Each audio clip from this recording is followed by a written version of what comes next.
Assalamualaikum teman-teman. Di sini kami dari kelompok 6 akan menyajikan materi tentang konsep dan karakteristik alat pendidikan. Di sini kami terdiri dari 7 mahasiswa, yaitu ada Yoga Kurniawan dengan NPM 092, Ian Wahid Wibisono dengan NPM 055, Arif Dwi Kurniawan dengan NPM 084, Ainun Nur Anissa dengan NPM 079, Alfia Elva Alfiani dengan NPM 067, Siti Nur Aziza dengan NPM 087, dan Sonia Andini dengan NPM 062. Apa sih alat pendidikan itu? Alat pendidikan itu adalah segala sesuatu yang digunakan dalam proses pendidikan, baik berbentuk material maupun non-material. Alat pendidikan material adalah berbagai perlengkapan yang digunakan untuk keperluan proses pendidikan.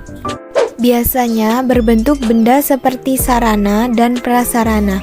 Sedangkan alat pengaturan non-material adalah suatu tindakan atau perbuatan atau situasi yang dengan sengaja diadakan untuk mencapai suatu tujuan pendidikan seperti pembiasaan, menyuruh, larangan, menganjurkan, mengajak, memuji, menegur, menghukum, dan berbagai bentuk perbuatan atau tindakan yang lainnya. B. Alat pendidikan material. Alat pendidikan material atau benda terdiri dari sarana dan prasarana. Prasarana adalah semua alat bantu pelajaran yang sifatnya tidak langsung. Sedangkan sarana adalah alat bantu pelajaran yang langsung dapat dipakai pada waktu interaksi belajar mengajar sedang berlangsung. C. Alat pendidikan non-material. Alat pendidikan non-material berbentuk perbuatan atau tindakan yang digunakan pendidik kepentingan proses pendidikan. Memilih perbuatan atau tindakan yang tepat tergantung kecakapan pendidikan. D. Karakteristik alat pendidikan. Karakteristik alat pendidikan dapat diartikan sebagai kondisi ideal alat pendidikan baik yang berkaitan dengan alat pendidikan bentuk non-material maupun material yang digunakan dalam kegiatan pendidikan. E. Karakteristik alat pendidikan material. 1. Alat pendidikan hendaklah terbuat dari alat yang kuat dan tahan lama dengan memperhatikan keadaan setempat. 2. Pembuatan alat pendidikan mudah dan dapat dikerjakan secara massal. 3. Biaya alat pendidikan relatif murah. 4. Alat pendidikan hendaknya enak dan nyaman bila ditempati atau dipakai sehingga tidak mengganggu keamanan pemakainya. 5.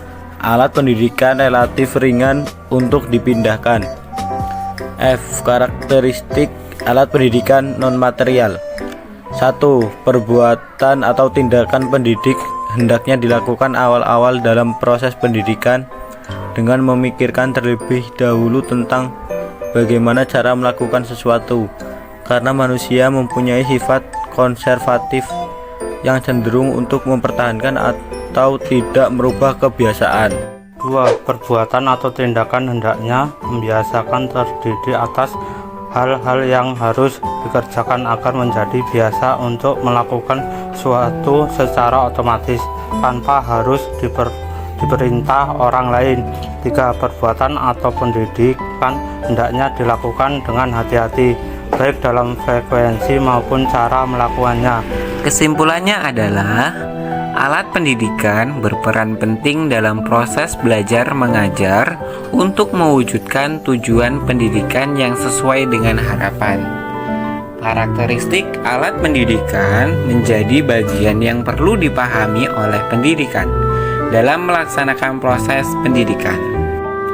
Sekian, terima kasih. Kami akhiri. Wassalamualaikum warahmatullahi wabarakatuh.